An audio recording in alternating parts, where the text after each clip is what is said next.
Hello student, তোমরা যারা ক্যালকাটা ইউনিভার্সিটির আন্ডারে সেমিস্টার 4-এর ছাত্রছাত্রী আছো এবং তোমাদের রাষ্ট্রবিজ্ঞান সাবজেক্টটা মাইনর সাবজেক্ট হিসাবে আছে, তোমাদের জন্য আজকে ক্লাসটা খুবই গুরুত্বপূর্ণ।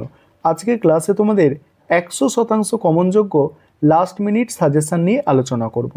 এবং তোমরা যারা ইংলিশ ভার্সানের স্টুডেন্ট আছো তোমরাও আজকে ক্লাসটা দেখো, কারণ সাজেশানটা ইংলিশেও থাকছে, অর্থাৎ বাংলায় লেখা থাকছে, তার নিচে ইংরাজিটাও থাকছে, যাতে তোমাদের বুঝতে কোনো অসুবিধা না হয়। প্রথমে দেখো 15 নম্বরের প্রশ্ন। 15 নম্বরের প্রশ্ন মডিউল 1 থেকে যেগুলো করতে হবে দেখে নাও। আরেকটা বিষয় তোমাদের এখানে ক্লিয়ার করি, তোমরা গতবারে অনেকেই দেখেছো যে কোয়েশ্চেন প্যাটার্ন কী ছিল।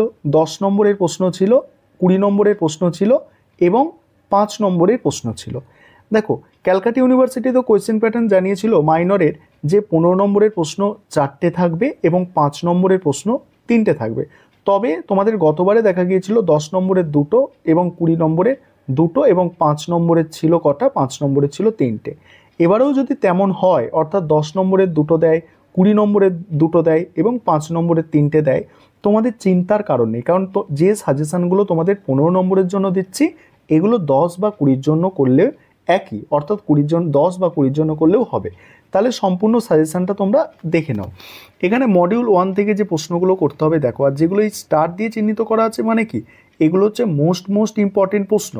প্রথম প্রশ্ন, ভারতের কেন্দ্র ও রাজ্যের মধ্যে প্রশাসনিক সম্পর্ক আলোচনা করো। কি বললাম? ভারতের কেন্দ্র রাজ্যের মধ্যে প্রশাসনিক সম্পর্ক।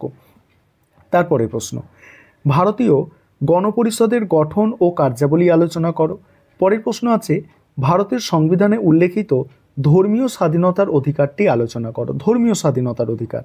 পরের প্রশ্ন, ভারতীয় যুক্তরাষ্ট্রীয় ব্যবস্থার প্রকৃতি আলোচনা করো।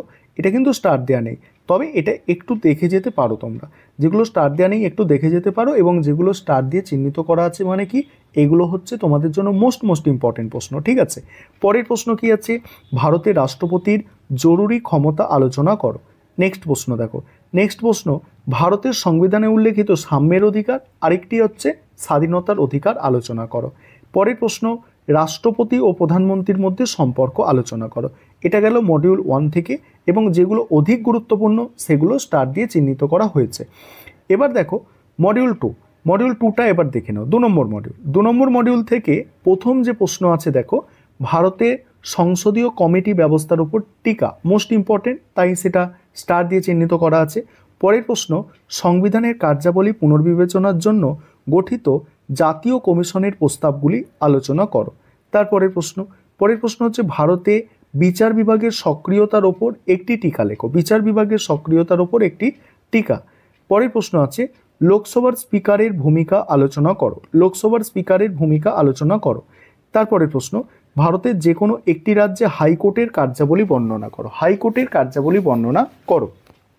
তারপরের প্রশ্ন দেখো, পরের প্রশ্ন আছে, কোনো রাজ্য বিধানসভায় মুখ্যমন্ত্রীর ভূমিকা ও পদমর্যাদা, অর্থাৎ মুখ্যমন্ত্রীর ক্ষমতা কার্যাবলী। এই প্রশ্নটাও খুবই গুরুত্বপূর্ণ এবারে তোমাদের জন্য। এরপরে দেখো, ভারতের একটি অঙ্গরাজ্যের রাজ্যপালের ক্ষমতা পদমর্যাদা। নেক্সট আছে, ভারতীয় সংসদে অর্থ বিল পাসের পদ্ধতি আলোচনা করো। পরের প্রশ্ন আছে, ভারতে একটি রাজ্যে মুখ্যমন্ত্রী ও রাজ্যপালের সম্পর্ক। এগুলো বড় প্রশ্ন গেল। এবারে 5 নম্বরের জন্য যে শর্ট প্রশ্ন তোমরা তৈরি করবে শর্ট নোটস হিসাবে, সেগুলো দেখে নাও। প্রথম প্রশ্ন মডিউল 1 থেকে দেখো, ভারতীয় সংবিধানে উল্লেখিত ধর্মীয় স্বাধীনতার অধিকারটি আলোচনা করো। দ্বিতীয় প্রশ্ন, কেন্দ্র ও রাজ্যের মধ্যে অর্থনৈতিক সম্পর্ক। পরের প্রশ্ন, ভারতের সংবিধানে উল্লেখিত সাম্যের অধিকার আলোচনা করো। নেক্সট হচ্ছে, রাষ্ট্রপতি ও ভারতের প্রধানমন্ত্রীর মধ্যে সম্পর্ক আলোচনা করো।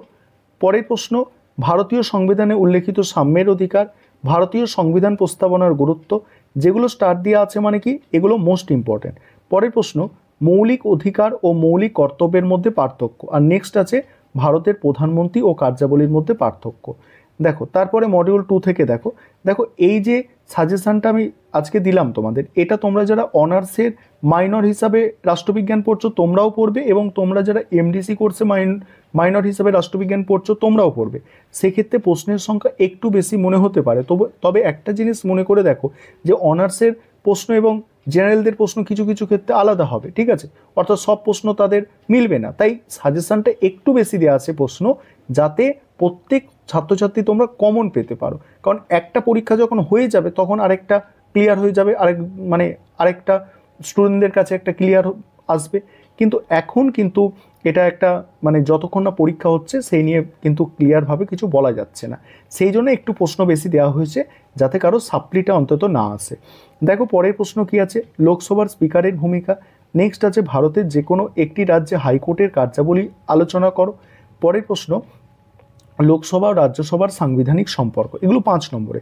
কোনো রাজ্য বিধানসভায় মুখ্যমন্ত্রীর ভূমিকা পদমর্যাদা, একটি অঙ্গরাজ্যে রাজ্যপালের ক্ষমতা পদমর্যাদা, লোকসভা রাজ্যসভার গঠনগত কার্যগত পার্থক্য, রাজ্যপালের স্বেচ্ছাধীন ক্ষমতা, সুপ্রিম কোর্টের কার্যাবলী, ভারতের সংবিধান সংশোধন পদ্ধতি। যেগুলো মোস্ট ইম্পর্টেন্ট সেগুলো আবারও বলছি, সেগুলো স্টার দিয়ে চিহ্নিত করা আছে সাজেশনের মধ্যে।